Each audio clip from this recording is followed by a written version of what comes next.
Long before the world knew the power of legions and the glory of emperors, before all roads led to Rome, the Italian peninsula was a world unto itself, a landscape of rolling hills, fertile valleys, and dormant volcanoes, inhabited by a mosaic of fierce, mysterious, and brilliant peoples. This is not the story of Rome, but of the land that witnessed its birth, a journey to the origins, to the forgotten civilizations whose legacy became the foundation upon which the greatest empire in history would be built. At the threshold of the first millennium before Christ, Italy was a crossroads. While the great civilizations of Greece flourished across the sea, the peninsula was a hotbed of indigenous cultures. Tribes of Latins, Samnites and Sabines fought for control of the land, forging warrior societies governed by honor and blood. At the same time, the southern coasts were colonized by Greek and Phoenician traders who brought with them not only exotic goods but also new ideas, new gods, and new ways of waging war. Yet among all these peoples, one rose with a power and sophistication that still intrigues us today: the Etruscans. Hailing from the enigmatic region of Tuscany, the Etruscans are one of the great mysteries of antiquity. Their origin is a debate that has lasted for centuries. Were they natives of Italy, or did they come from distant lands in the east? What we do know is that by the 6th century before Christ, they had forged a prosperous and powerful civilization. Organized in a league of city-states, they were masters of metallurgy, hydraulic engineers, and bold sailors who rivaled Greeks and Carthaginians for control of the Mediterranean. Their legacy is as fascinating as it is elusive. Their language, written in an alphabet derived from Greek, has yet to be fully deciphered, leaving their beliefs and history shrouded in a veil of mystery. However, their tombs speak to us. The Etruscan necropolises are cities of the dead, adorned with vibrant frescoes that celebrate life, banquets, music, dances, and games. These paintings reveal not only a culture that loved earthly pleasures, but also a profound obsession with the afterlife. What secrets about the soul and eternity lie hidden within these underground walls? The Etruscan influence spread across much of Italy, leaving an indelible mark.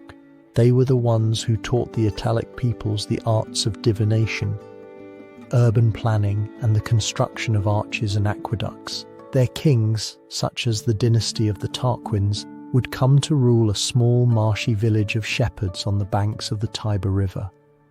A city destined for greatness, Rome.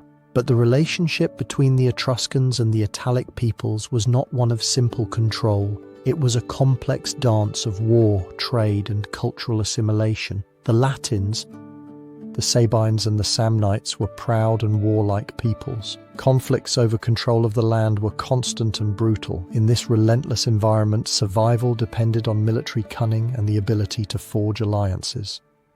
It was in this crucible of violence and diplomacy that one of those Latin tribes, the Romans, began to absorb the lessons of their neighbors and rivals, learning to fight like the Samnites and to build like the Etruscans. The consequences of this encounter of civilizations were monumental. When Etruscan power began to decline, a vacuum opened in the center of Italy. It was then that small city Rome, which had learned so much from its masters and neighbors, rose to claim its own destiny. Etruscan culture, although ultimately absorbed and eclipsed by the Roman, never completely disappeared. Their gods, their rituals, and their symbolism persisted, hidden in the heart of the religion and politics of their conqueror. Thus, at the dawn of Roman history, we face a fundamental question: how much of the soul of Rome was truly Roman, and how much was an inheritance from the peoples that preceded it?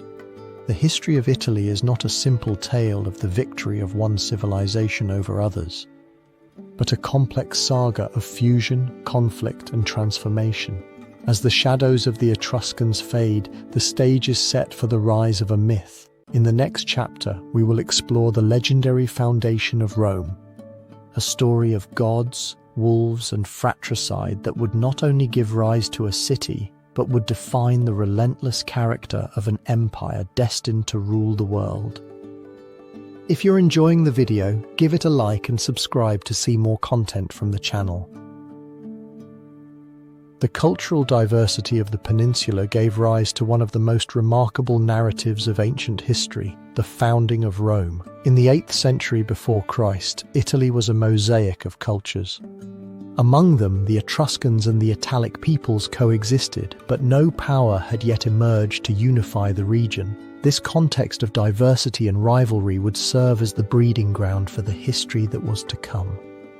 Wrapped in legends and myths, the environment in which Rome was born was one of conflict. The Latin tribes, among which was the people that would give rise to the city, inhabited the region of Latium. However, the intervention of the Etruscans, who had already established a presence in the north, complicated the dynamics of power. In this setting, two legendary figures emerge from myth, Romulus and Remus. According to tradition, these twins were conceived by the Vestal Rhea Silvia, daughter of King Numitor of Alba Longa. Their uncle, Amulius, fearing that they would claim the throne, ordered that they be thrown into the Tiber River. Fate had it that the infants survived, sheltered by a she-wolf, a symbol of the city that would be born. There is debate about what mysteries lie behind this narrative and whether the tale of the she-wolf is an echo of ancient beliefs about nature. The legend tells that rescued by a shepherd named Faustulus, Romulus and Remus were raised for a grand destiny. As they grew, the story of their origins became a symbol of resistance. Upon reaching adulthood, the brothers decided to reclaim the throne. In a confrontation with their uncle Amulius, they managed to restore their grandfather and made the decision to found a new city. The choice of location was crucial. The Palatine Hill, one of the 7 hills, offered a strategic position. However, the relationship between the brothers turned tragic. In a conflict, Romulus and Remus faced off for leadership. Romulus, after a confrontation that left his brother dead, proclaimed the founding of Rome in the year 753 before Christ. The city was erected in an act of blood and ambition. Thus, Rome began as a small settlement, a refuge for those seeking to escape war. However, this modest beginning was the starting point of a monumental transformation. Under the leadership of Romulus, the first Romans established a social and political system that would lay the foundations for their future. The creation of institutions such as the Senate and the formation of an army were necessary steps. With the arrival of new colonists, Rome began to flourish. The decisions of Romulus and his successors were crucial. The incorporation of the Sabines, a neighbouring people, through the abduction of the Sabine women, marked a milestone. This act, although brutal, was an attempt to ensure the continuity of the population. It is pertinent to analyse whether this episode revealed the nature of the violence inherent in expansion. The history of Rome was destined to be one of conquests and conflicts. As Rome grew, so did its influence. The small settlement transformed into a centre of trade and culture. Rome's strategic location at the intersection of important routes granted it an advantage. Over time, the city transitioned from being a refuge to an influential actor. However, this ascent was not without challenges. Rivalry with other peoples, such as the Etruscans, soon became a constant. The evolution of Rome as a prosperous city was not only the result of its military strategy, but also of its ability to integrate diverse cultures. Cultural exchange with the Etruscans was fundamental to the development of architecture and religion. Etruscan influences can be observed in the construction of temples and the creation of a more complex political system. There is debate about the extent to which Roman identity was forged through assimilation. At the heart of this story of growth lies a question: how did Rome, a small settlement, manage to become the capital of a vast empire? The answer lies in the combination of social, political, and cultural factors. The legacy of Romulus and Remus is still felt today. However, their founding also invites us to reflect on the nature of power and violence. As the city grew, challenges multiplied, and the decisions of its leaders would define the fate of the entire peninsula. In this chapter, we have unearthed the layers of myth and reality. However, history does not stop. The transformation of Rome from a small settlement to a city-state stands on the threshold of a new era. In the next chapter, we will explore how this young city ventured into the turbulent phase of the Roman Republic. We will analyze what secrets await and how they will shape the future of this emblematic civilization. The legendary foundation of Rome marked the beginning of a saga that would transform into a political and social issue of great magnitude. As the city grew in power, the fabric of its governance began to weave around a new concept: the Republic. This change was not merely a shift in political structure, it was a manifestation of an era that would resonate through the centuries, shaping not only Italy, but the world. The Roman Republic emerged in a context of tensions. After the fall of the monarchy in 509 before Christ, the Romans faced an uncertain reality. The oppression of kings had left scars. Citizens clamored for a system that reflected their aspirations. The patrician elite, fearful of losing their influence, devised a structure that, although designed for balance, was also destined to become a battleground. The new political system was based on two fundamental institutions: the Senate, which represented the patricians, and the Comitia, where the plebeians could express their will. Although this balance seemed promising, soon key figures emerged who would test the stability of the Republic. One of these figures was Lucius Junius Brutus, the first consul of Rome, who, along with his colleague Tarquinio Collatino, faced the aftermath of the past. Brutus became a symbol of the new era, a man who, by overthrowing the last king, promised to put an end to tyranny. It is debated whether his intention was to liberate the people or to consolidate his own authority. This question slips through the annals of history. As the Republic was established, internal conflict soon arose. The struggle between patricians and plebeians intensified. In 494 before Christ, the plebeians, tired of being marginalized, withdrew to the sacred mountain in an act of disobedience. This event, known as the secession of the plebeians, forced the elite to concede and allow the creation of the tribunes of the plebeians. However, this concession did not resolve the tensions but rather laid the groundwork for future conflicts. It is pertinent to analyze how far each side would be willing to go. In the external realm, the Republic had to face a formidable challenge: the threat from neighboring peoples. As Rome expanded its influence, conflicts with the Etruscans and the Samnites grew. The Samnite War, which erupted in 343 before Christ, was a turning point. The Roman victory not only consolidated their power on the peninsula, but also revealed the military brilliance of leaders such as Publius Decius Mus. But in the background, victory brought a shadow of uncertain future. With each conquest, the Republic became entangled in a web of alliances and rivalries. Victories did not come without a cost. Internal and external conflicts began to intertwine, creating a cycle of violence. Political reforms, although necessary, failed to satisfy the thirst for power. Poverty and inequality increased, and with it, popular discontent. The voices of the plebeians resonated louder. It is debated whether the Republic could sustain itself in the face of its own contradictions.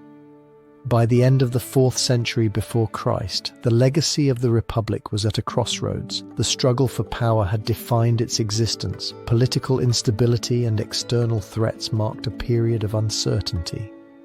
The decisions of its leaders, the alliances and the betrayals left a profound impact, raising a question: could Rome, in its pursuit of greatness, achieve a balance between its factions?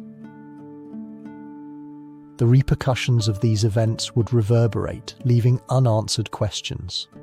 As the Republic faced its challenges, the ambition for expansion became an imperative. It is debated whether this ambition would lead Rome to its greatness or be its downfall. The answer blurred in history as eyes turned toward the horizon. Thus, the question of the Roman Republic delves into the next chapter, where territorial expansion and the Punic Wars would mark the fate of the city. It is pertinent to analyze what secrets awaited in the Mediterranean and how they would influence the legacy that Rome would leave. The history of Italy was just beginning to unfold.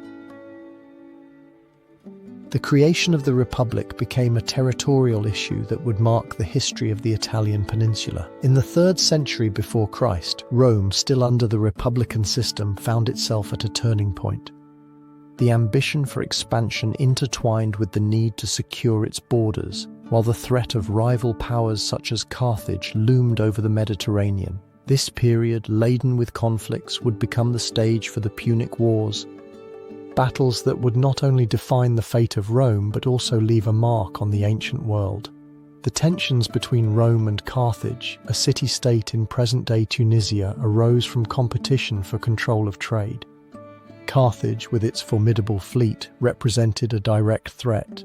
As Rome began to consolidate its power, the repercussions of its conquests resonated along the African coasts, provoking a reaction that would soon erupt into conflict. The key figures in this narrative are, on one hand, the Roman consuls such as Publius Cornelius Scipio and Gaius Laelius, who would lead Rome to victory. On the other, Hannibal Barca, the Carthaginian general, would become a symbol of resistance, known for his ingenious crossing of the Alps with war elephants. The decisions of these leaders would be decisive. The first of the Punic Wars began in 264 before Christ and extended until 241. It was a struggle for control of Sicily, a vital island. Naval battles, particularly that of the Egadian Islands, marked the end of this conflict, resulting in a Roman victory that led Carthage to cede Sicily. This triumph not only expanded the territory of Rome but also laid the groundwork for an era of expansion. However, Rome's victory did not come without cost. The war left destruction and a growing resentment. The economy of Rome, although strengthened, faced internal tensions. The rising social inequality became a constant that would resonate in political struggles. The decisions made would have lasting consequences. The Second Punic War erupted in 218 before Christ, and Hannibal, determined to avenge the defeat, carried out one of the boldest campaigns. His famous crossing of the Alps is a testament to Carthaginian ingenuity. However, despite his initial victories in battles such as that of Cannae, where he inflicted one of the most devastating defeats on the Roman legions, Hannibal could not capitalize on his success. The lack of logistical support limited his capacity. As Hannibal fought, Rome, under the leadership of Scipio, began to turn the situation around. In 202 before Christ, the Battle of Zama marked a turning point. Scipio's strategy resulted in the definitive defeat of Hannibal. With this triumph, Rome not only consolidated its power but also established itself as the main power of the Mediterranean, forcing Carthage to accept a treaty that would strip the city of its empire. The consequences of these wars were profound. Rome emerged not only as a military power but also as a model of governance. However, the war also left internal conflicts. Tensions between social classes intensified. There is debate over how a city that had expanded with such fervor could manage the growing internal dissent. The question looming over this chapter is whether Rome's victory was an absolute triumph or if it sowed the seeds of its own decline. The Punic Wars, while decisive, also revealed the cracks in a republic struggling to maintain its identity. As the consequences of the conflicts faded, the Roman Republic found itself on the brink, facing not only the consolidation of its power but also the crisis that threatened to undermine its foundations. In this context, the story of Rome would move towards the next chapter, where internal challenges would lead to an inevitable change. The crisis of the Republic was just around the corner.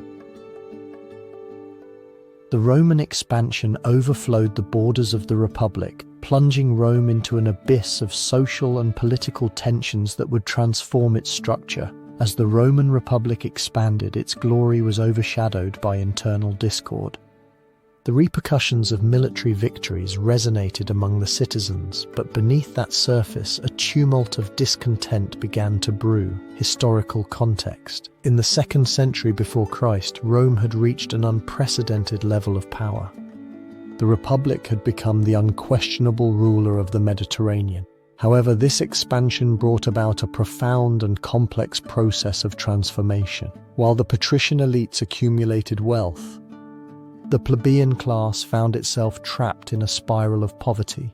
War veterans returned home to face devastated lands, creating a breeding ground for discontent. The political system, designed in a time of balance, began to show signs of fatigue. The tensions between the patricians and the plebeians became an issue that challenged stability. The agrarian reforms proposed by figures such as Tiberius Gracchus, which sought to redistribute land, faced fierce resistance from the privileged class.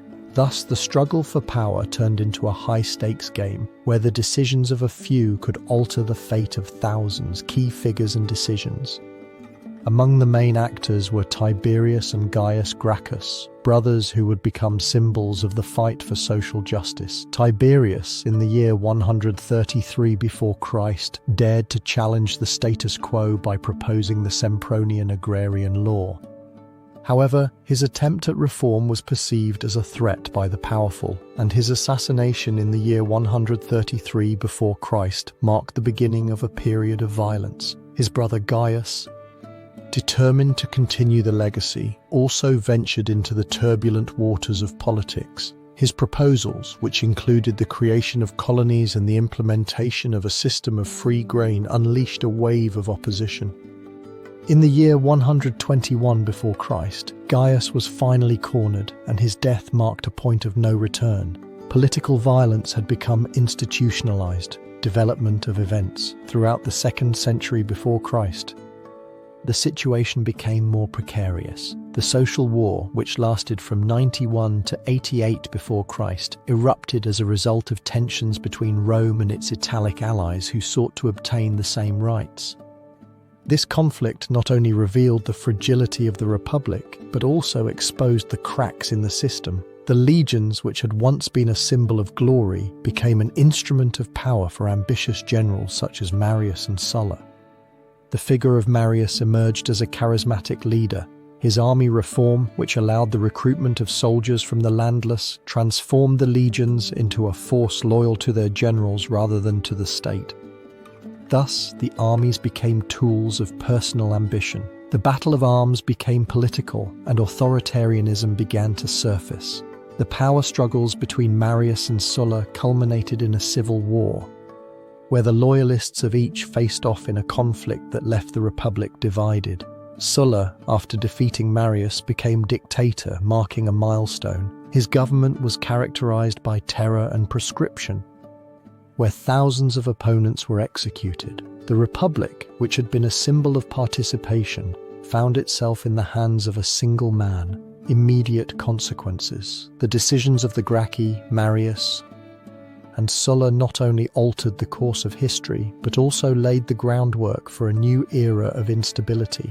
Distrust eroded confidence in the Senate. The accumulation of power in the hands of ambitious generals would begin to transform the political fabric, creating an environment where personal loyalties surpassed institutional ones.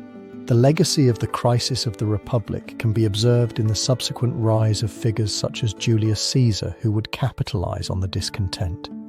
With his ascent, it would become evident that the Republic was on the verge of succumbing. It is debated what secrets awaited in this crisis and whether history would repeat itself. The enigma of the chapter. The crisis of the Republic raises questions that resonate. Could Rome have avoided its transformation into an empire? Would reforms that restored balance have been possible? The intrigue persists and the answers lie hidden in the past. The history of Italy through the crisis of the Republic shows us that power can crumble even the most solid structures. As we move forward, the focus shifts to the rise of the Roman Empire, a change that was not only a new chapter, but a legacy that would transform the world. It is pertinent to analyze how this metamorphosis occurred. The answer awaits us in the next chapter. If you're enjoying the video, give it a like and subscribe to see more content from the channel. The crisis of the Republic triggered a radical transformation at the heart of Roman power. Internal instability and military conflicts would open the doors to a new chapter in the history of Italy, the rise of the Roman Empire. It was a period where the figure of an emerging leader, Augustus, would rise as a guide, leading Rome towards an imperial future. The historical context surrounding the transition is a web of tensions. Since the Punic Wars, Rome had expanded its territory, becoming the leading power. However, this growth brought discontent. The Republic, with its structure of shared power, began to show cracks. The patricians and plebeians saw in the ambitions of leaders like Julius Caesar a threat. His charismatic figure, his rise, and his assassination in 44 before Christ initiated a cycle of civil wars that would erode confidence in the old structure. In this chaotic scenario, Octavian, later known as Augustus, emerges. Grandson of Julius Caesar's sister, Octavian was drawn into the conflict. In alliance with Mark Antony and Lepidus, he formed the Second Triumvirate. However, rivalries flourished. The Battle of Actium in 31 before Christ would be the turning point. Facing Mark Antony and Cleopatra, Octavian's victory not only granted him control of Egypt, but also solidified his authority. The victory at Actium marked the beginning of a new era. In 27 before Christ, Octavian presented himself before the Senate, where he renounced his extraordinary powers, a gesture that seemed to restore the Republic. However, behind this act lay a shrewd maneuver. The Senate granted him the title of Augustus, a name that would resonate with imperial authority. This moment was not merely a change of title, it was the birth of the Roman Empire. The reforms that Augustus implemented were fundamental. Aware that stability was essential, he instituted a system that centralized power. The creation of the Praetorian Guard, his personal protector, is a clear example of how he sought to secure his position. Additionally, he promoted reforms that strengthened his control and fostered loyalty. New provinces were established, infrastructures were improved, and a cultural renaissance was encouraged. However, the figure of Augustus is also complex. There is debate over the extent to which his reforms were an advance towards well-being and to what degree they reflected his desire for power. Although many praised his rule as a period of peace known as the Pax Romana, this peace was maintained through rigorous control. The immediate consequences of this transition were profound. The establishment of a lasting empire allowed Rome not only to prosper economically but also to expand culturally. The influences of conquered peoples intertwined with Roman culture. However, the price was the loss of political freedom. The influence of absolute power would loom over Rome, a reminder of its republican origins. Thus, the rise of the Roman Empire raises questions. There is debate over whether Augustus's ambition led Rome to its peak, or if it was the inevitable result of a system that had lost its way. There is analysis on whether the Republic could have survived, or if it was destined to fall. These questions leave a mark on history. With these questions still resonating, the following chapter will lead us to explore the era of the emperors, a period where Augustus would become a model, but where new challenges would also arise. It is pertinent to analyze what legacy Augustus's successors would leave in their quest to maintain peace. The answer lies within the pages of history.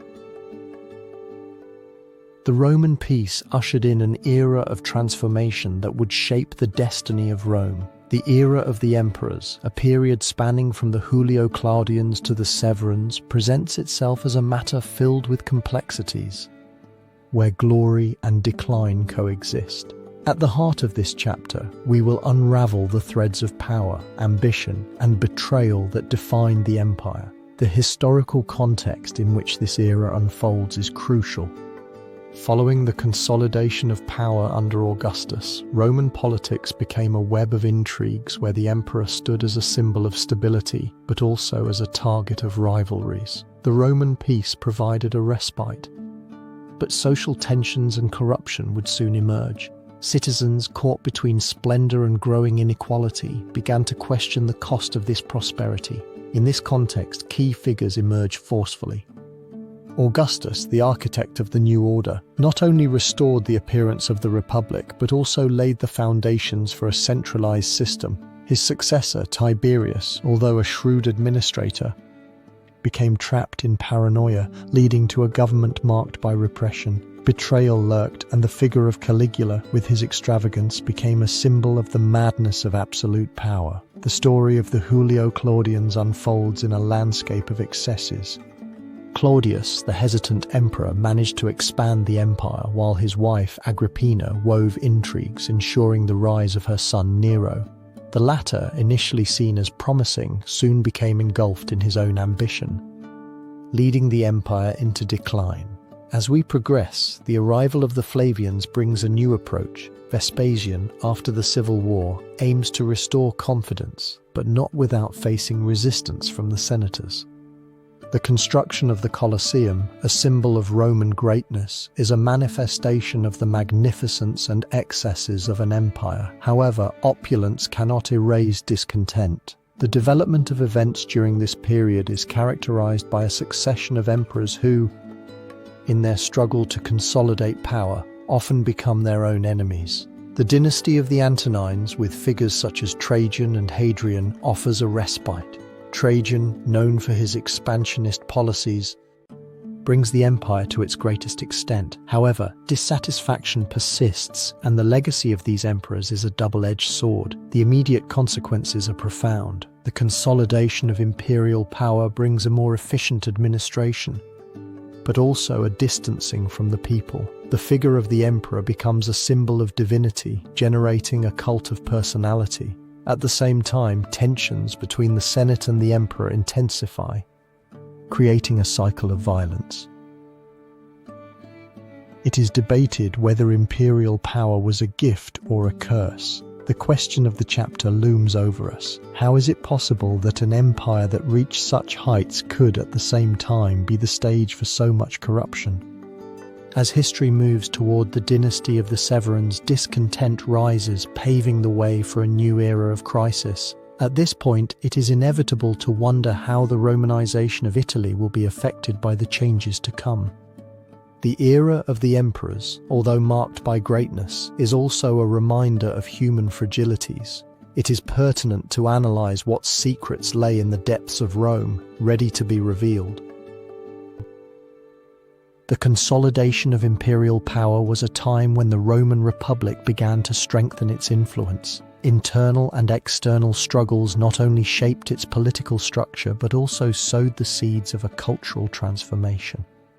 The Romanization of Italy unfolded as a vast process in which various cultures and traditions intertwined under the influence of an empire that promised stability. The historical context of this phenomenon cannot be understood without considering the fragmentation of the Italian peninsula before the arrival of Rome.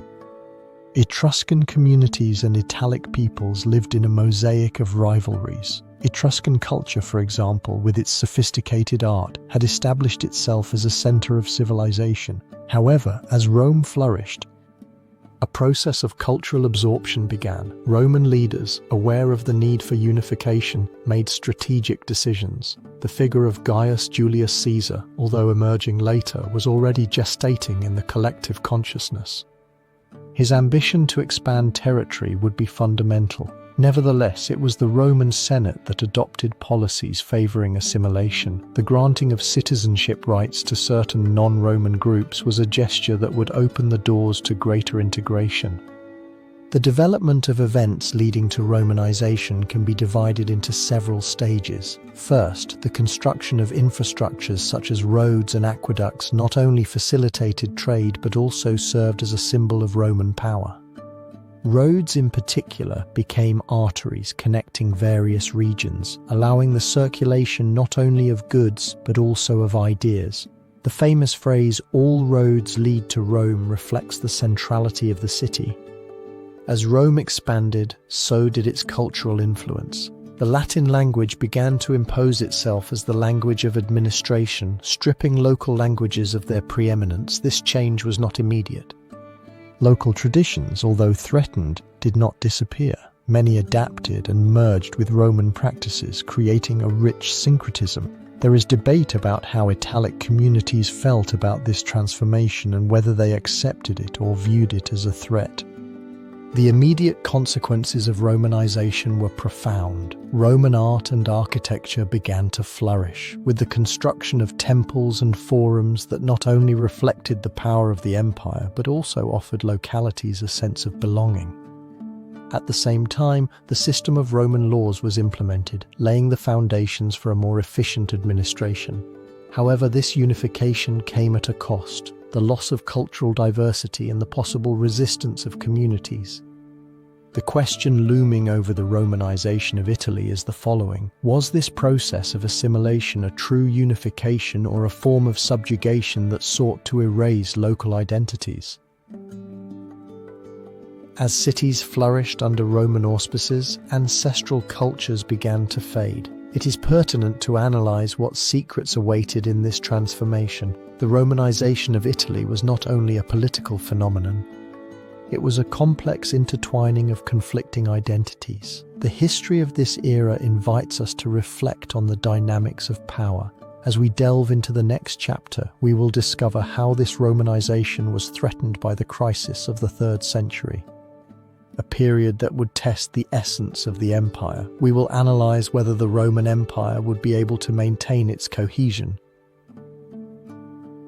The Romanization of Italy transformed into a phenomenon that would shake the foundations of the Roman Empire. The 3rd century after Christ presents itself as a dark period, marked by a cycle of political and economic instability that would challenge one of the most powerful civilizations.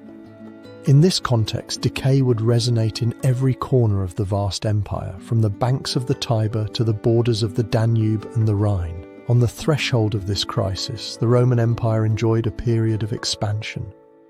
However, internal tensions and the pressure of external invasions began to create a breeding ground for chaos. At a time when leadership was essential, the figure of the emperor became a symbol of instability. From the year 235 after Christ, known as the Year of the Six Emperors, imperial succession turned into a game of ambition and betrayal. It is debated how Rome, an empire forged in discipline, came to be a battleground for power. The characters who would mark this era were varied. Among them, Emperor Maximinus Thrax, a general of humble origins, ascended to the throne amid a climate of violence.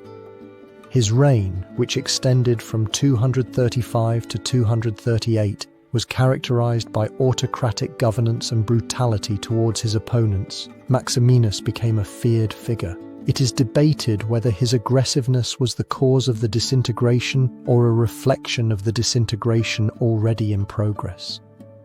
As the century advanced, neighboring empires also grew larger. The Germans and other peoples began to press the borders. The lack of resources and distrust towards the army led to a series of defeats. In 251, the Battle of Abritus turned into a disaster, resulting in the death of Emperor Decius. This event was not only a military blow, it was a symbol of the collapse of Roman control. Economic problems also intensified. Barbarian incursions and corruption led to a decrease in agricultural production, triggering a severe food crisis. Inflation skyrocketed and the monetary system crumbled. The need for resources led the elite to increase taxes, generating discontent. It is pertinent to analyze how an empire that was once a beacon of civilization could fall into economic despair. The answer lies in a series of fatal decisions. During this period, Emperor Aurelian, who rose to power in 270, attempted to restore stability through drastic reforms. His approach ranged from the reintegration of lost provinces to the creation of a new currency. Aurelian is also remembered for the construction of walls around Rome, a symbolism of growing insecurity. However, despite his efforts, the crisis remained present. The culminating events of this century not only left marks on history, but also raised questions about the nature of power. The crisis of the 3rd century was a testament to the fragility of an empire. It is pertinent to analyze what lessons can be drawn from this time, and whether an empire, no matter how vast, can withstand the erosion of its internal structure.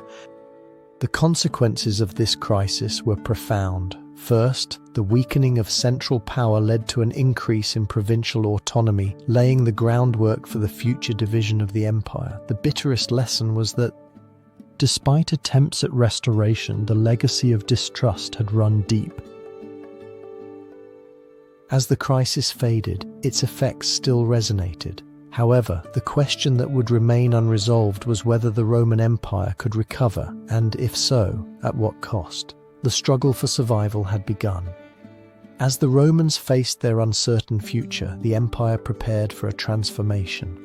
The decisions made in this century would not only define its present, but also chart the path toward its eventual division.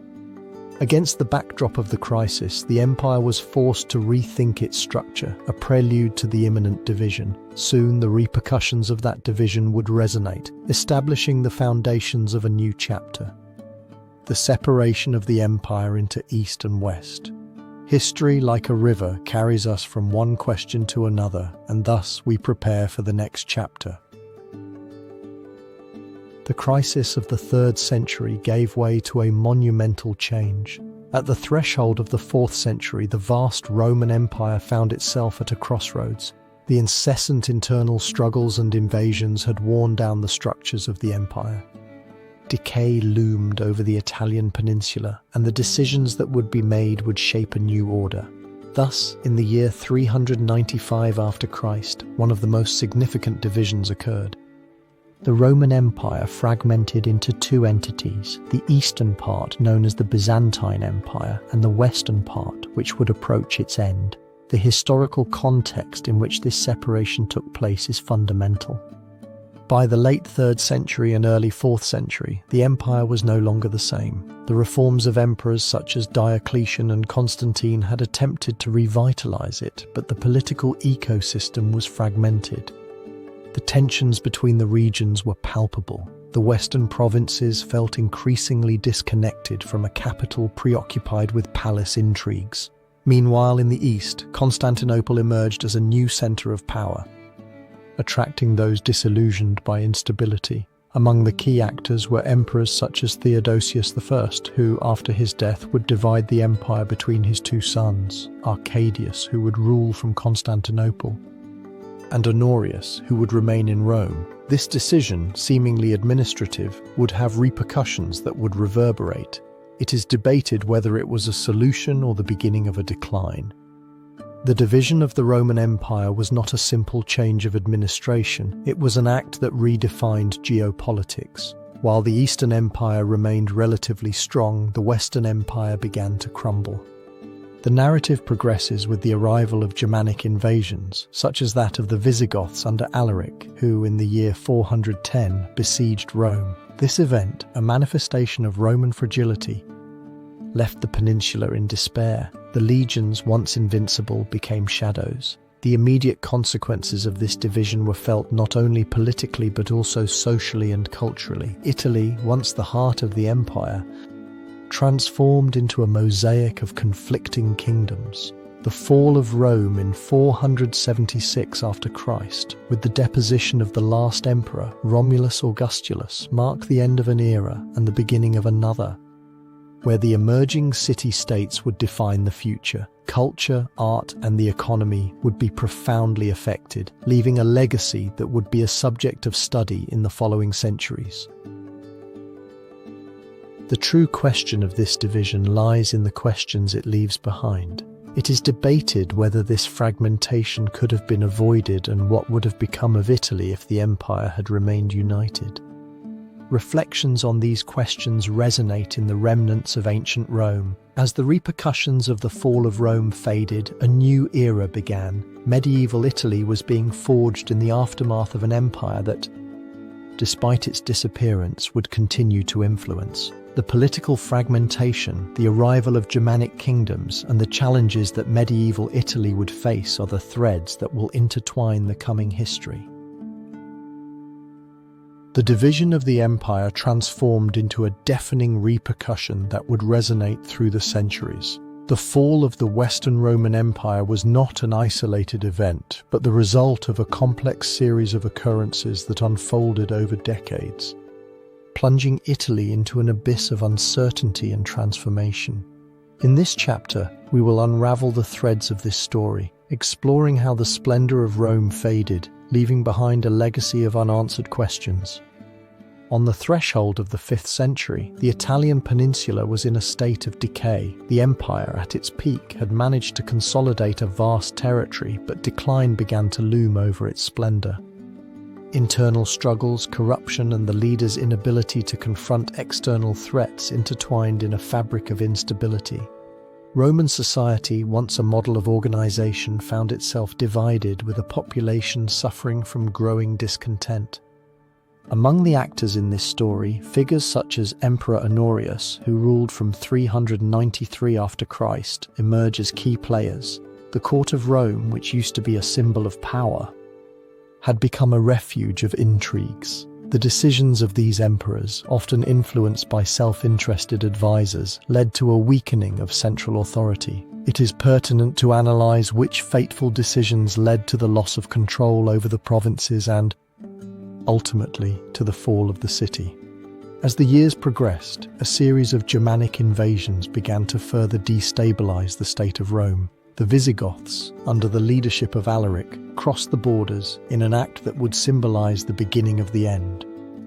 In the year 410 after Christ, the historic sack of Rome by the Visigoths resonated in the heart of the empire.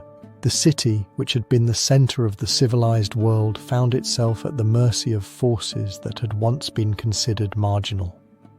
The impact of this assault was profound. The fall of Rome not only meant the collapse of a government, it represented a rupture in the social and cultural fabric of Italy. The trumpets of war echoed throughout the peninsula, and the cities that had flourished under the protection of the empire began to turn into islands of despair. People were forced to reconsider their existence. It is debated whether, in its eagerness to maintain control, Rome had forgotten the needs of its own citizens. As the century advanced, the invasions intensified. The Vandals and the Ostrogoths made their presence felt, bringing devastation to the lands that had been the pride of Rome.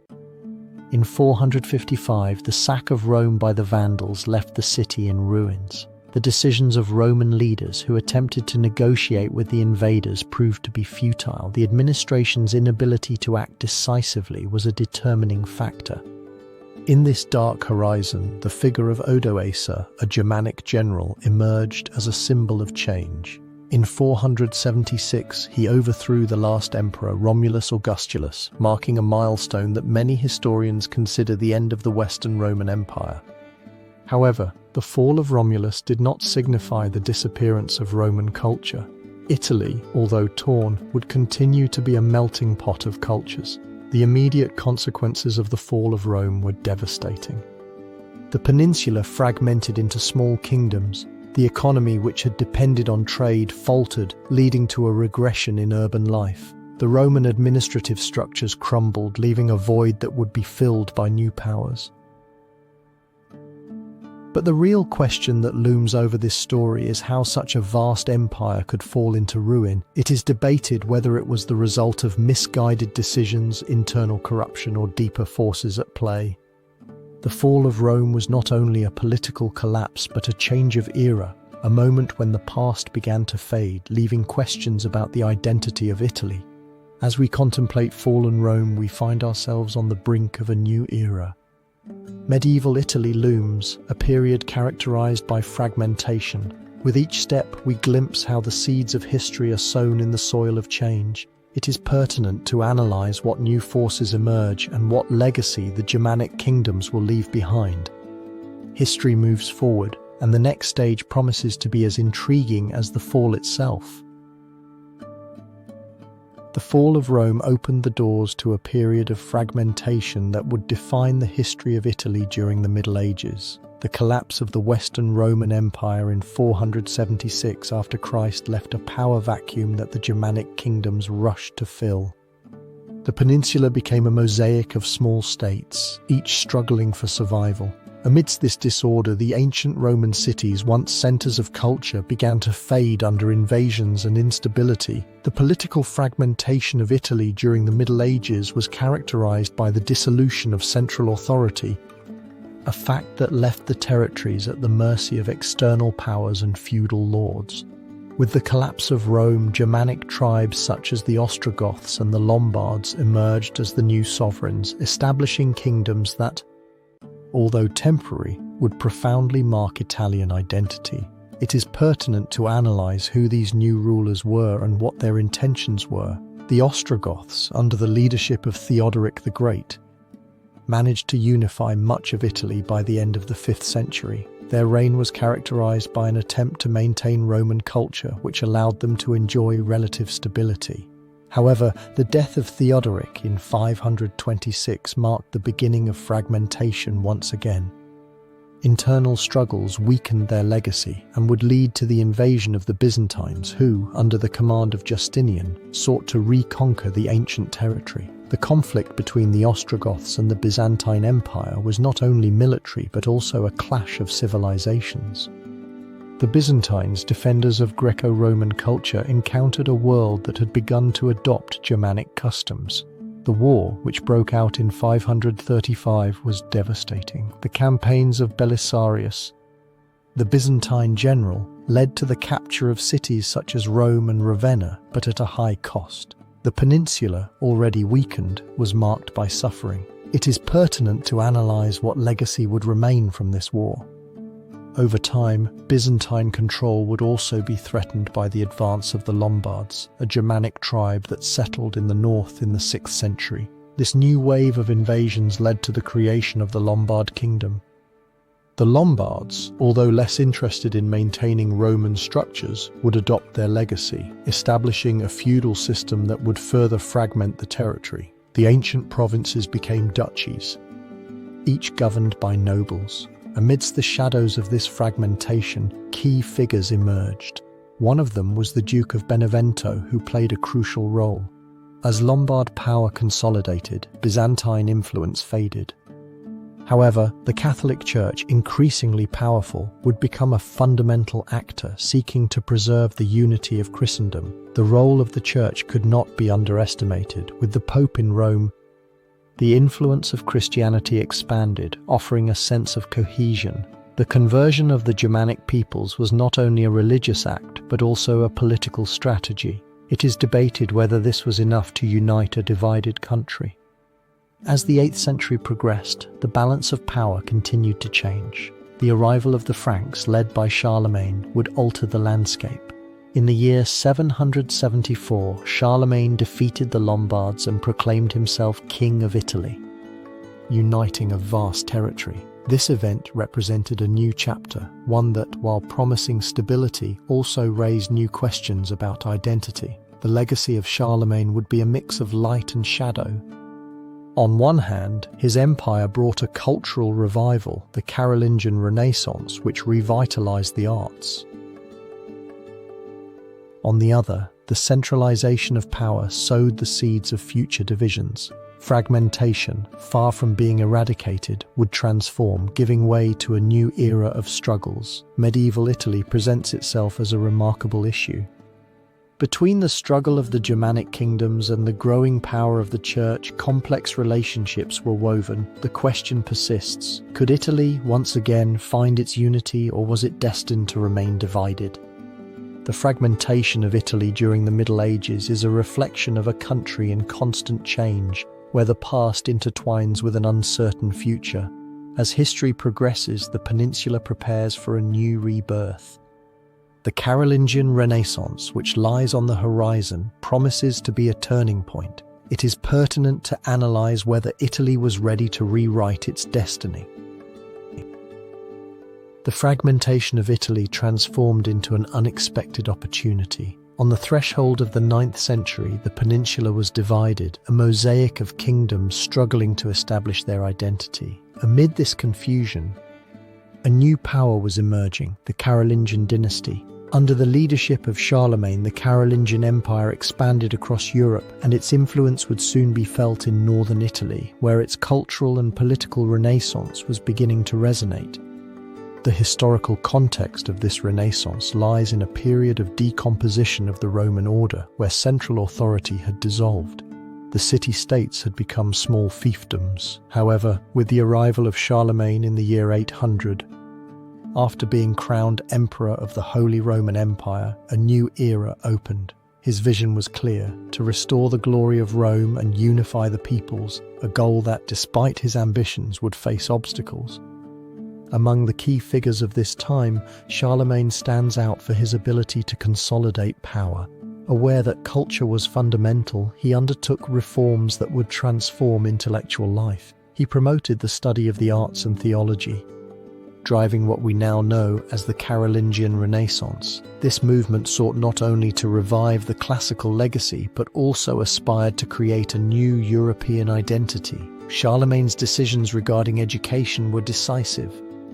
He established schools in monasteries and cathedrals. In this quest to illuminate the Middle Ages, figures such as Alcuin of York became his advisors, bringing knowledge of ancient traditions. This cultural exchange not only enriched the elites but also laid the foundations for social change.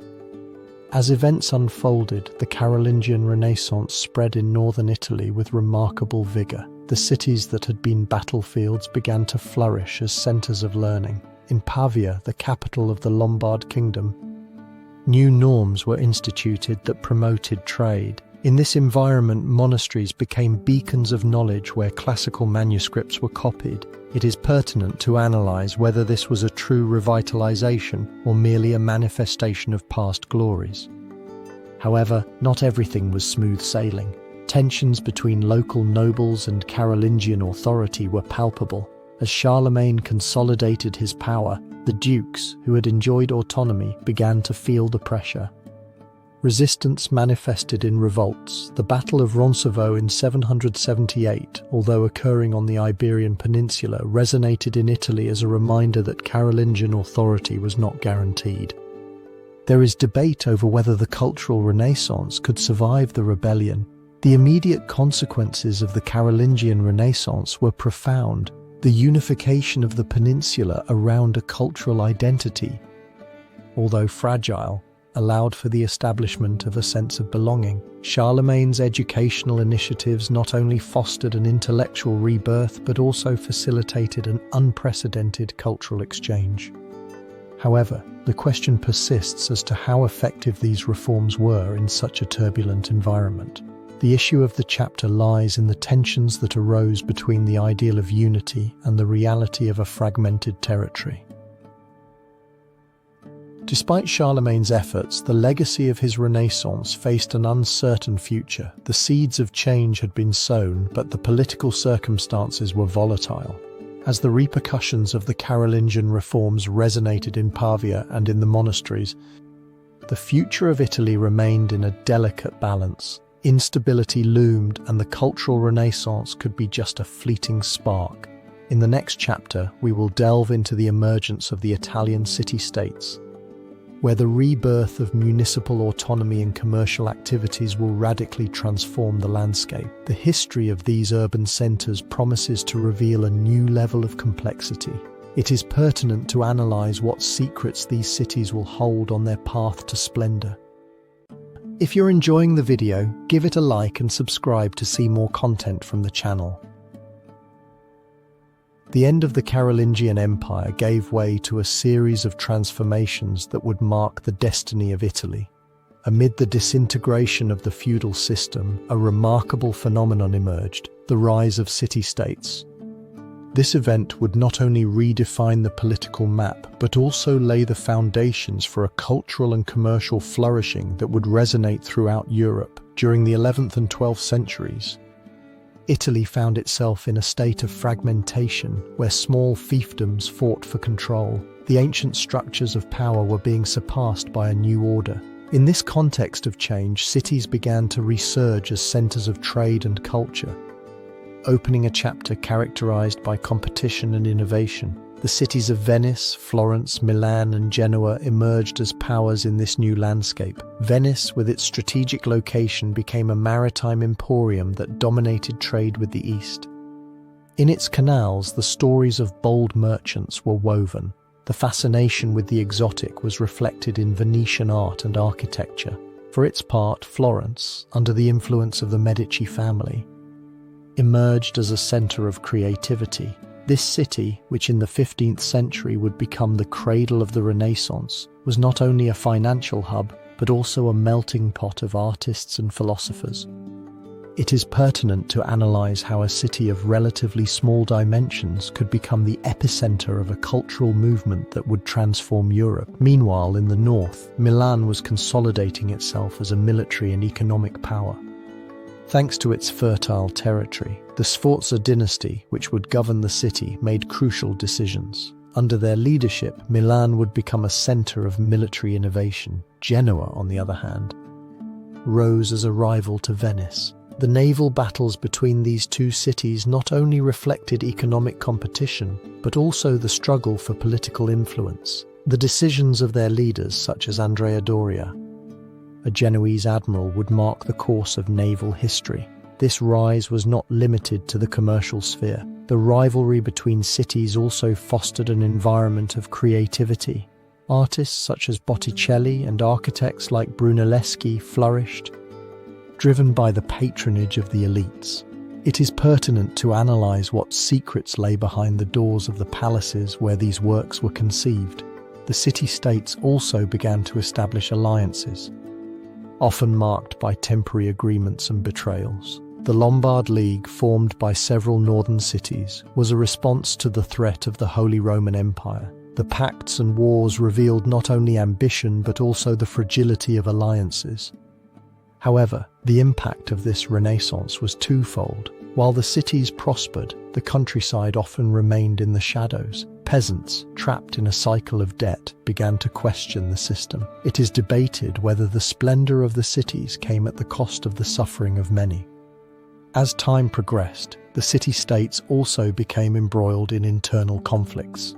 The struggles for power between factions such as the Guelphs and Ghibellines intensified, leading to a civil war that would make them vulnerable. The arrival of figures like Francesco Sforza, who would unify Milan, would be an example of how centralized power could arise from fragmentation. The immediate consequences were profound. Italy became a mosaic of independent territories. The city-states were not only economic actors but also cultural and political ones. Their legacy would endure. Nevertheless, the question of the chapter persists. How was it possible for a fragmented country to give rise to a renaissance that would change history? The influence of the city-states projects onto the evolution of Italy. But the path that would follow is filled with uncertainties. Thus, while the city-states shone, a new horizon was emerging. The transformation that was about to come, with the Renaissance in full swing, was brewing. In the next chapter, we will explore how this cultural effervescence would become a phenomenon that would not only affect Italy, but illuminate the world. The rise of the city-states opened the floodgates to a torrent of creativity and renewal that would forever transform the cultural landscape of Italy. At the beginning of the 15th century, an atmosphere of uncertainty and change permeated the peninsula. The once fragmented city-states began to experience a rebirth that challenged feudalism and the Middle Ages. In this context, the Italian Renaissance would emerge as a center of light, illuminating the arts, sciences, and humanist thought. Florence, in particular, would stand as the epicenter of this revolution. The city, under the leadership of the powerful Medici family, became a hotbed of ideas. Cosimo de' Medici, the patriarch of the dynasty, earned a reputation as a patron of the arts, using his fortune to sponsor artists who would shape the collective imagination. It is pertinent to analyze who these figures were that would bring to life a new vision of the world. Among the names that resonate in the history of the Renaissance, that of Filippo Brunelleschi stands out, the architect behind the dome of the Cathedral of Santa Maria del Fiore. His bold design not only marked a milestone but also symbolized the aspiration of an Italy that was rising. The construction of the dome, a matter in itself, required innovative techniques that challenged the engineering of his time. Brunelleschi, with his vision, not only faced technical challenges but also ventured into a territory where science and art intertwined. However, the Renaissance was not limited to architecture. In Florence, painting flourished. The works of Sandro Botticelli, with their ethereal forms and deep symbolism, resonated among those seeking meaning beyond the surface. His renowned work, The Birth of Venus, encapsulated the essence of the Renaissance, the celebration of human beauty and the exploration of ancient mythologies. There is debate about what motivations drove Botticelli to create such works that seem to whisper secrets. At the same time, in Venice, another center of the Renaissance, art shone with the same intensity. Titian Vecellio, known as Titian, emerged as a central figure. His ability to capture light and color transformed the representation of portraiture, taking painting to new heights. Titian's works were not only admired for their technique but also contained an underlying complexity. It is pertinent to analyze how a simple brushstroke could evoke such deep emotion. The Italian Renaissance also witnessed the flourishing of philosophical thought, with figures like Leonardo da Vinci, whose multidisciplinary genius led him to be considered a symbol of the Renaissance ideal.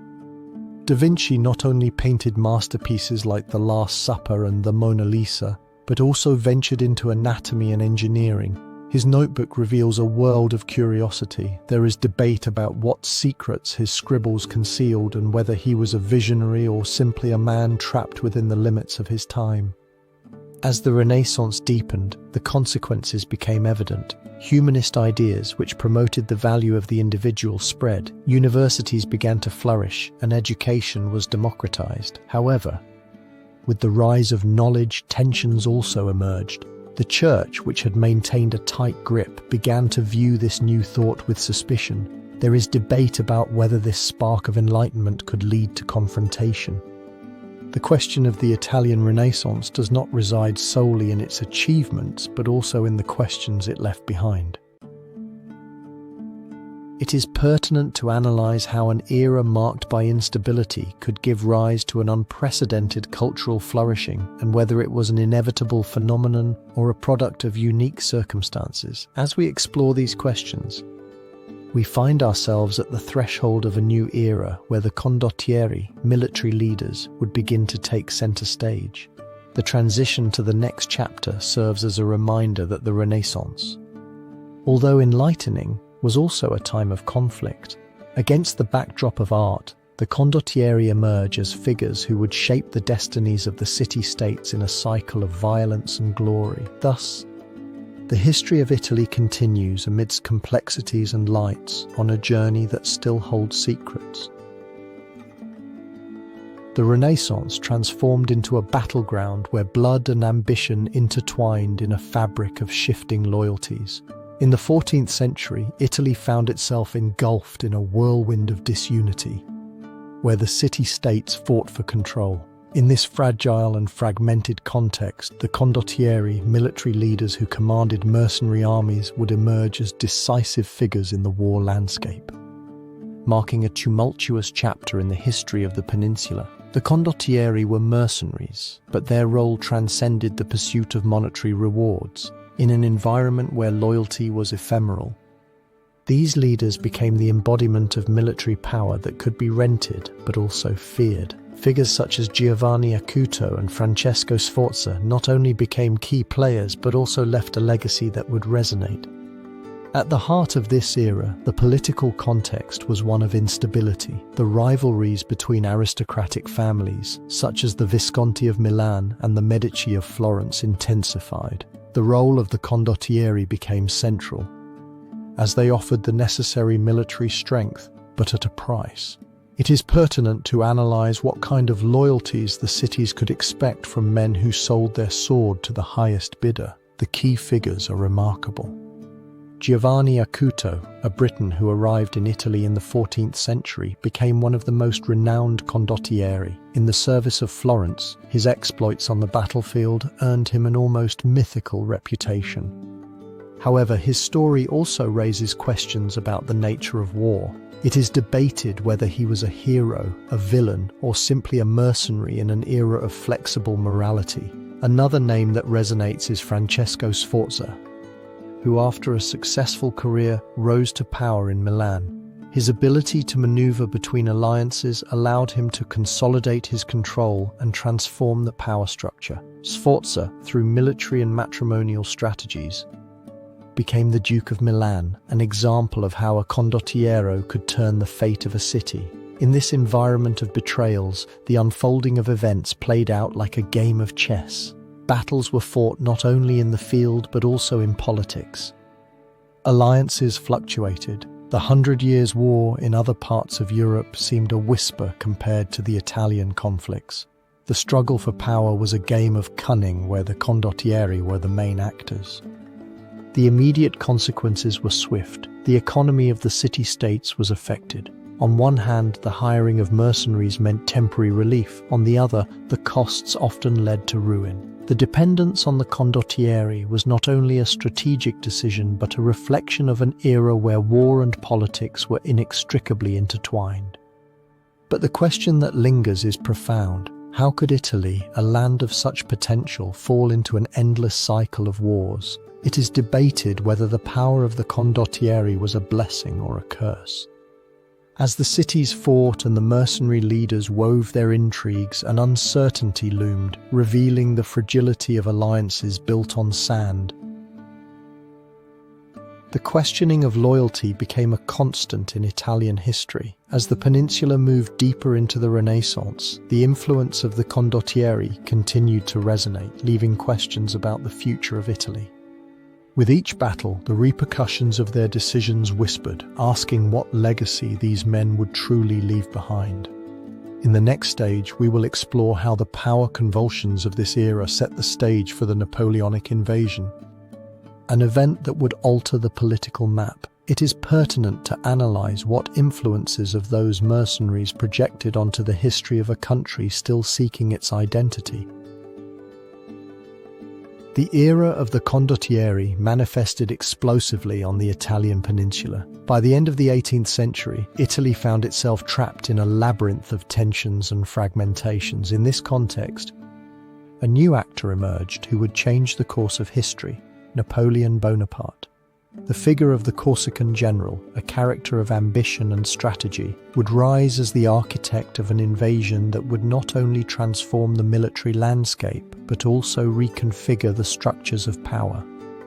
By the end of the decade of the 1790s, the atmosphere in Italy was a manifestation of the French Revolution, which had sown the seeds of freedom and equality, but also of chaos. The peninsula was divided among multiple states, each struggling for its survival. The influence of foreign powers such as Austria and Spain kept Italy in a state of dependence. In this context, the arrival of Napoleon in 1796 would be the catalyst that would lead Italy into a new chapter. Napoleon, a brilliant strategist, had risen rapidly. Upon being appointed commander of the army of Italy, he found himself with the opportunity to apply his skills. With his eyes fixed on glory, he carried out a series of bold campaigns that would dismantle the resistance to French control. His ability to mobilize troops allowed him to reap decisive victories. The Battle of Lodi in 1796, where his army defeated the Austrian forces, would become a symbol of his military genius. However, these victories would mark the beginning of a period of occupation and radical reforms. Napoleon's decisions were crucial. He did not limit himself to conquest, but also implemented administrative reforms. He instituted the Napoleonic Code, which promoted equality before the law and secularization, challenging the old feudal structures. However, these reforms, while modernizing, were also seen as a form of control. The old order was crumbling, creating a manifestation of hope and resistance in equal measure. With each victory, Napoleon consolidated himself as the new power. In 1798, he proclaimed the Cisalpine Republic, an entity that unified several northern provinces under French influence. His ambition loomed over the ancient structures, causing many Italian leaders to question their relevance. It is debated whether this was the beginning of a new era or a prelude to a new form of oppression. The immediate consequences were profound. Not only was the political map altered, but the seeds of Italian nationalism were also sown. The French occupation fostered a sense of collective identity. However, this new identity was imbued with contradictions. It is debated whether freedom could bring a new form of servitude under the flag of France. The analysis of the Napoleonic invasion focuses on the duality of its legacy. On one hand, Napoleon was an agent of change, modernizing the structures. On the other, his imperial ambition left a trail of discontent. It is pertinent to analyze what secrets awaited in this tumultuous period and whether the invasion was the first step toward unification or the prelude to a new cycle of control. As history progressed, the repercussions of the Napoleonic invasion would resonate, laying the groundwork for the resurgence of a movement that would seek unification. The decisions and conflicts of this era would be the foundation upon which the aspirations of a new kingdom would be built. In the following chapter, we will explore how this resurgence, fueled by nationalism, would shape modern Italy.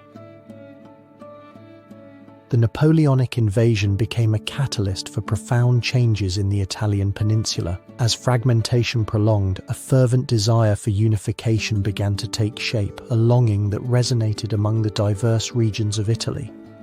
The 19th century stood as a horizon of possibilities, where ideals such as freedom and national identity intertwined with the history of a divided territory. Thus, the movement for Italian unification, known as the Risorgimento, would come to life, driven by key figures who would become legends.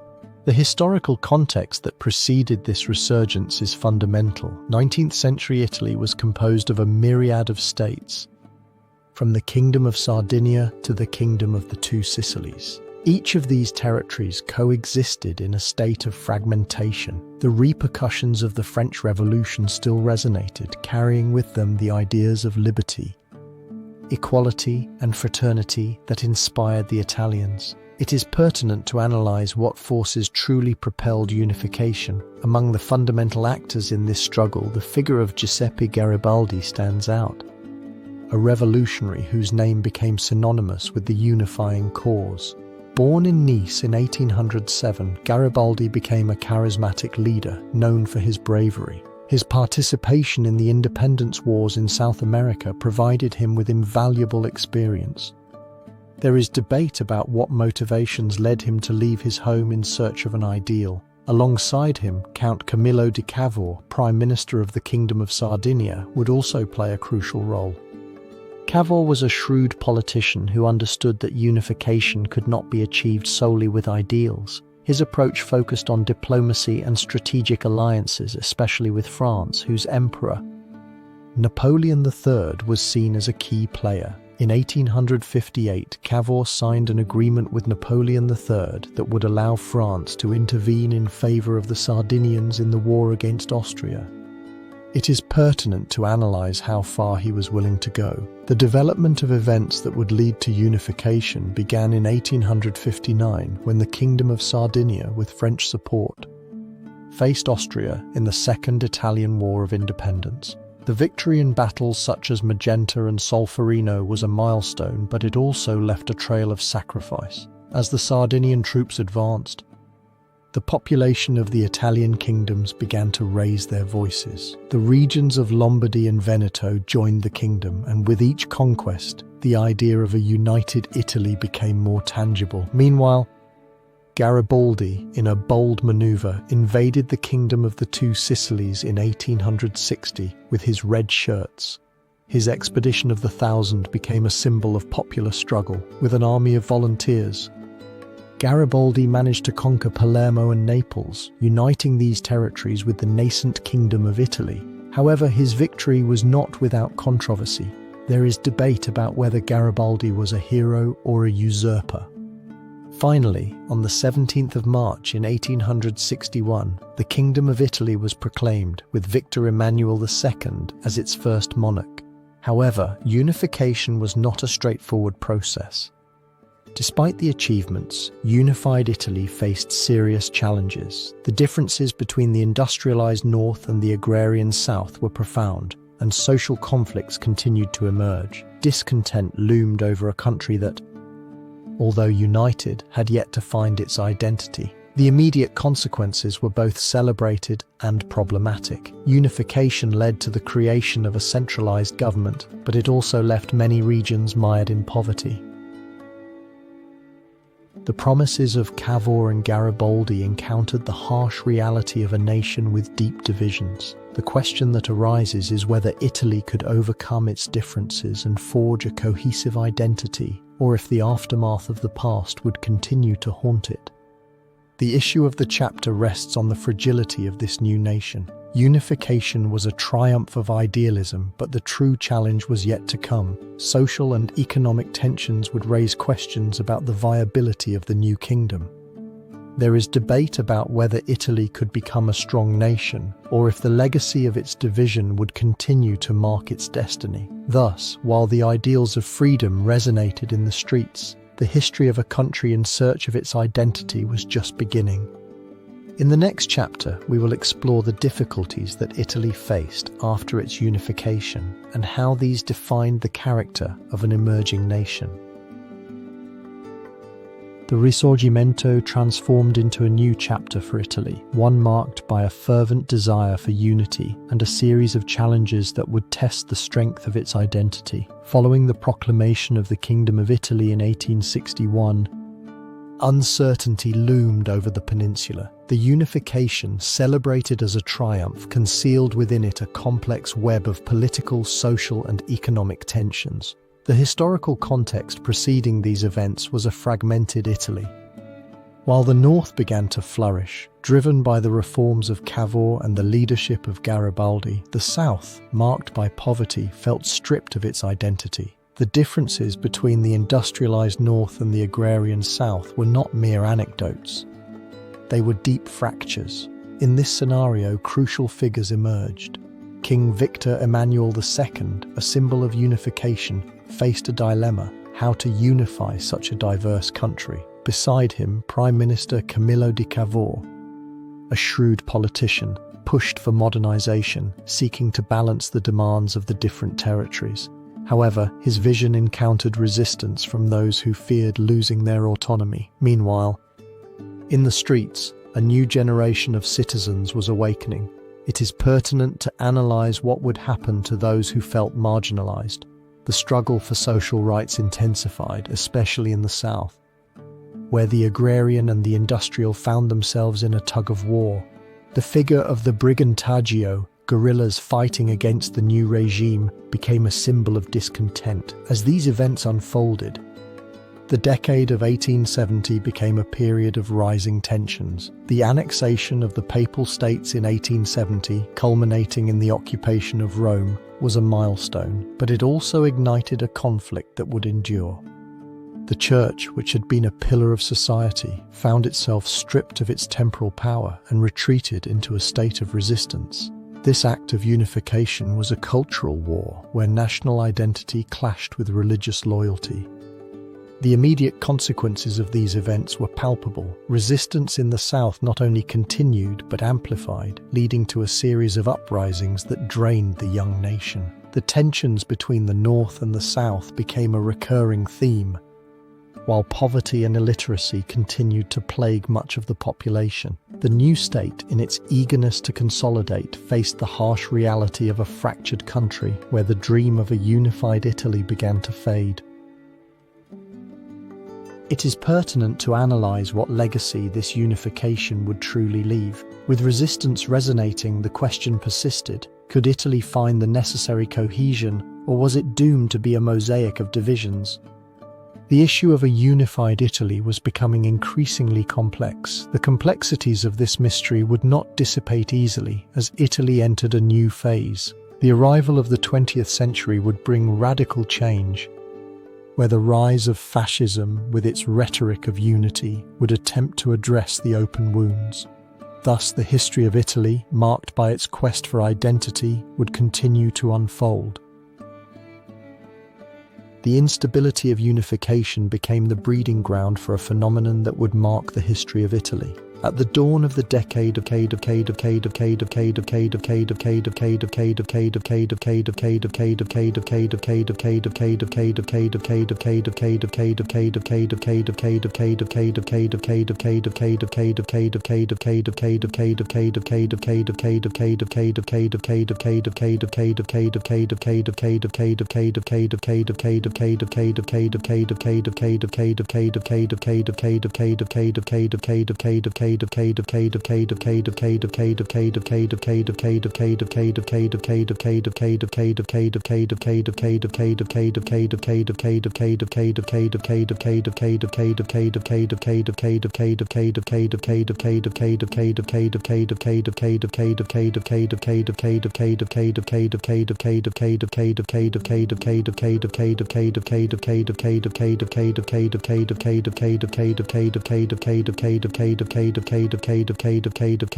The political and social instability that had enveloped Italy during the interwar period gave way to a dark and tumultuous chapter. The Second World War loomed as a formidable issue, a conflict that would not only draw in the most powerful nations but also define the fate of the Italian peninsula.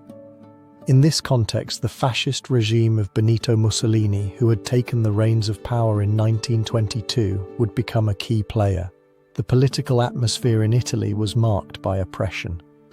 Mussolini had consolidated his power through authoritarian tactics, including repression and control of the media. But beyond the repression, there was a desire to restore the greatness of Italy, which had been diminished after the First World War. In this context, fascist ideology was fueled by an exacerbated nationalism, a desire for expansion that echoed the ancient Roman conquests.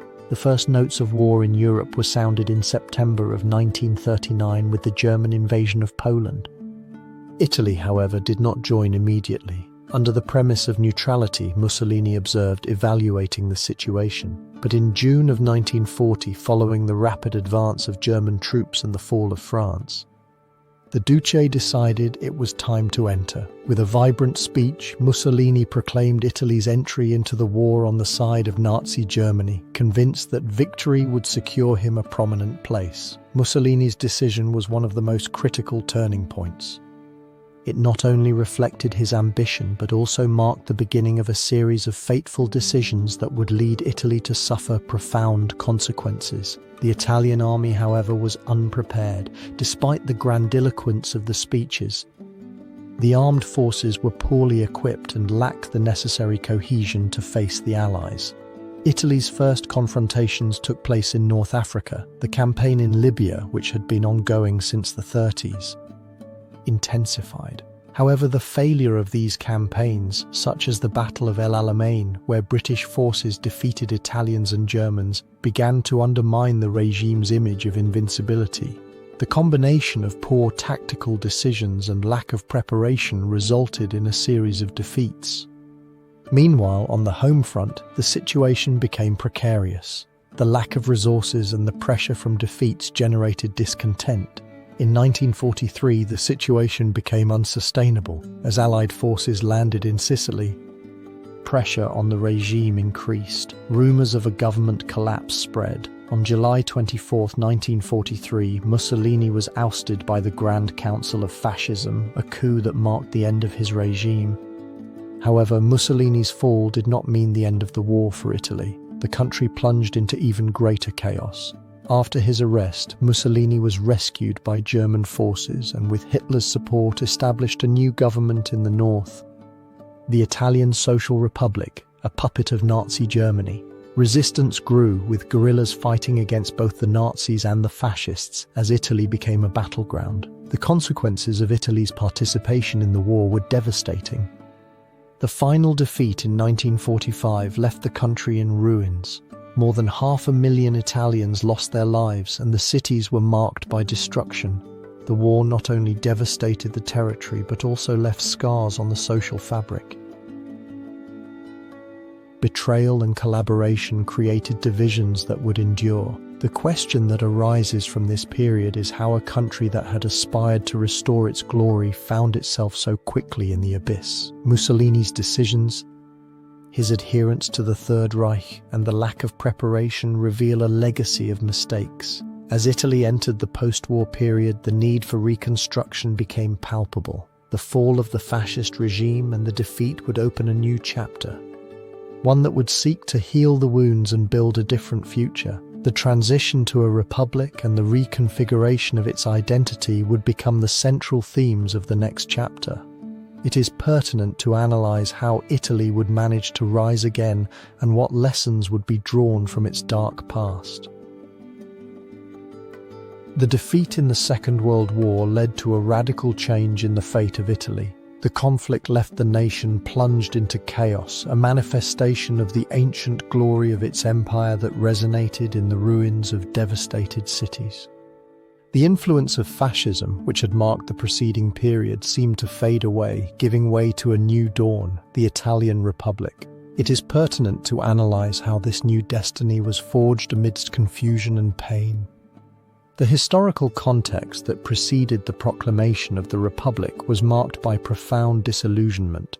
After the fall of Benito Mussolini's regime in 1943 and the subsequent German occupation, Italy found itself divided and desolate. The war had left deep scars, not only on the territory but also on the social fabric. The Allied forces, upon landing in southern Italy, brought with them the hope of a new era, but also the question of what form of government would succeed the dictatorial regime.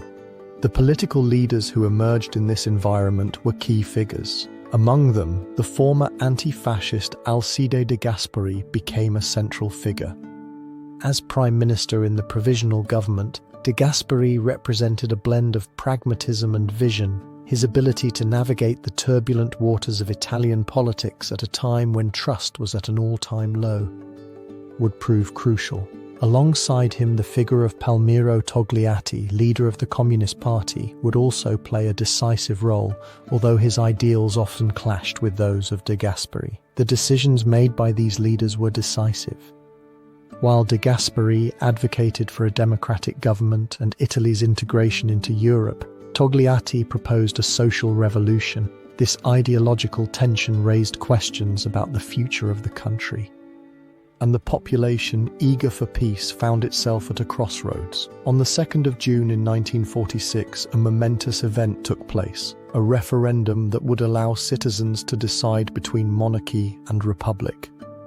It was a moment of hope and uncertainty. The ballot boxes became the stage where the people would express their desire for a different future. Voter participation was massive, and the result was clear.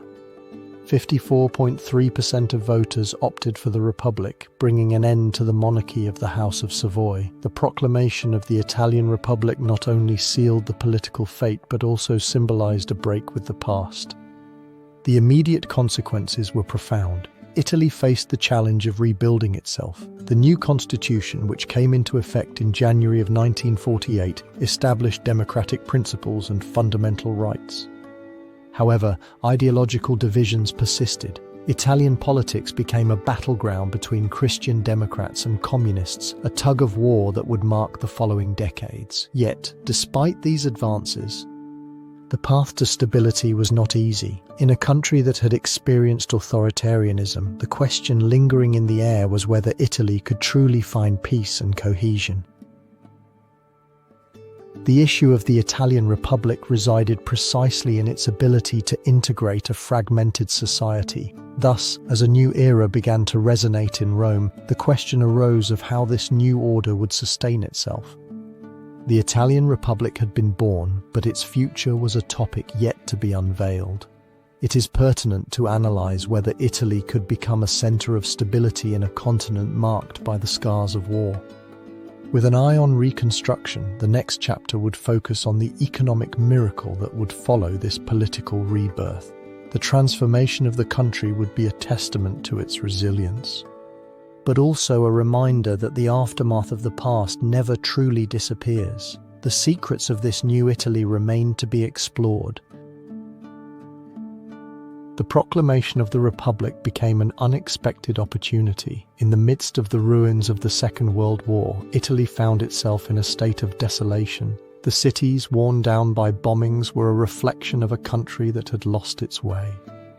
However, while the aftermath of the conflict was still present, a new economic dawn began to emerge. Thus began what would be known as the Italian economic miracle, a phenomenon that would not only redefine Italy's economy, but also change its place on the world stage.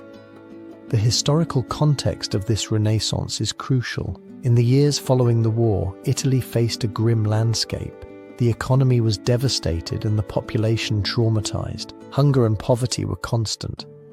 However, amid such adversity, the first seeds of recovery began to take shape. The implementation of the Marshall Plan in 1948, a United States economic aid program, became the first catalyst.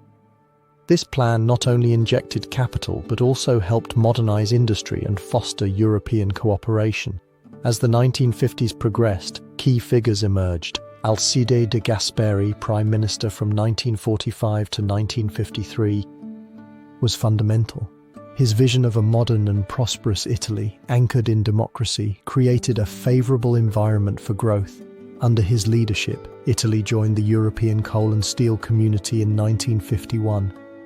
A crucial step. It is pertinent to analyze who the true architects of this miracle were. Apart from De Gasperi, other leaders such as Giovanni Agnelli, president of Fiat, played a vital role. The events that marked the economic miracle intertwined with the rise of industrialization.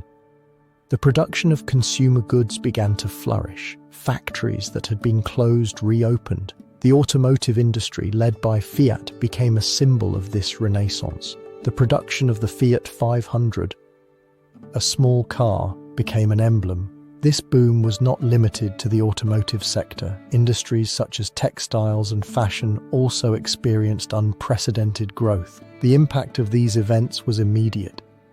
As the economy soared, the middle class began to emerge. Urbanization, driven by migration from the countryside to the cities, transformed the social landscape. Cities began to expand, and with them, a new way of life. However, this rapid modernization also brought challenges. Industrialization generated environmental problems and labor tensions. There is debate over whether this growth was sustainable or a fleeting illusion. As the economic miracle reached its peak in the late 1960s, Italy positioned itself as the seventh largest economy in the world. However, the question surrounding this period lies in the reasons behind this success. There is debate over whether it was the result of external aid and political will, or if there was something deeper within Italian society.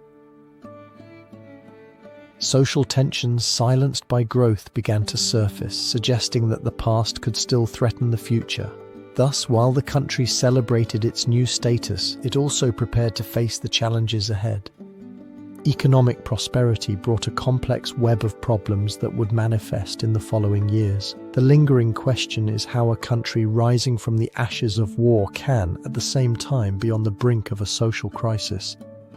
As we move into the next chapter, we will delve into the years of lead, a period that would mark a critical turning point. Political violence and terrorism would become a threat, challenging the legacy of the economic miracle and testing the resilience of a transforming nation. The economic miracle was a time of change and transformation, an era that resonated with the repercussions of a unified but still fragile Italy. As economic growth overflowed into the streets, a dark shadow began to spread across the peninsula. The years of lead, as they would later be known, marked the decades of the 1970s and 1980s with a stigma of violence and terror. In this chapter, we will delve into that tumultuous period, where political struggle turned into a matter of bullets and bombs, leaving an indelible mark on the collective psyche. The historical context surrounding Italy was steeped in turmoil. The promises of economic growth were overshadowed by a growing social discontent. Industrialization, which had brought wealth, had also accentuated inequalities. The rise of radical left movements became a manifestation of the frustration of those who felt marginalized. In an environment where political ideologies clashed, the struggle for power intensified. Among the key players of this era were groups such as the Red Brigades, who rose in response to what they perceived as an oppressive system. Formed in 1970, these armed organizations sought to promote radical change through violence. At the same time, the Italian state, led by figures such as Prime Minister Aldo Moro, faced the challenge of containing this violent resurgence. The decisions made by these leaders would play a crucial role. The events that would mark the years of lead began to take shape in 1969 with the explosion of a bomb in Piazza Fontana in Milan, an attack that left 17 dead. This act of terrorism was initially attributed to the extreme left, but it would soon be revealed that there was a more complex game of intrigue at play. As the years progressed, violence intensified. The 1970s witnessed kidnappings and murders that instilled fear. In 1978, the disappearance and murder of Aldo Moro, who had attempted to bridge the gap between the Communist Party and the government, became a turning point. The Red Brigades held Moro captive for 55 days, and his execution, a brutal act, marked a decisive turn. The years of lead did not only affect leaders, but dragged the entire society into a whirlwind of violence.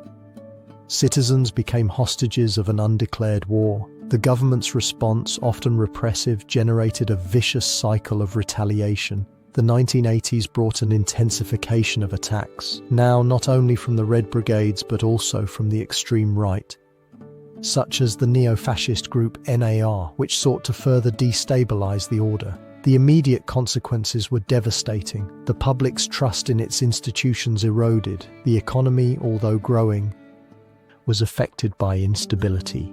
Images of violence became part of the urban landscape, and the legacy of the years of lead would become a dark chapter.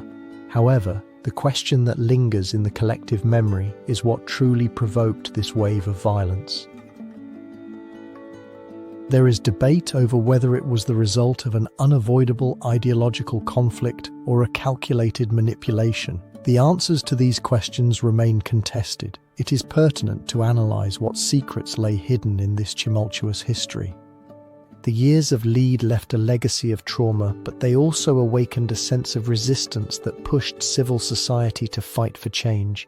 In the next stage, we will explore how this dark period transformed into a call for renewal. a quest for justice that would shape the country's path in the 21st century. It is relevant to analyze whether adversity may have sown the seeds of the future and what paths would open in an Italy seeking to heal. The answer will lead us to the next chapter. The repercussions of past eras resonate in the streets of Italy, a country where the past and present coexist. After centuries of tumultuous history, Italy enters the 21st century facing a contemporary question.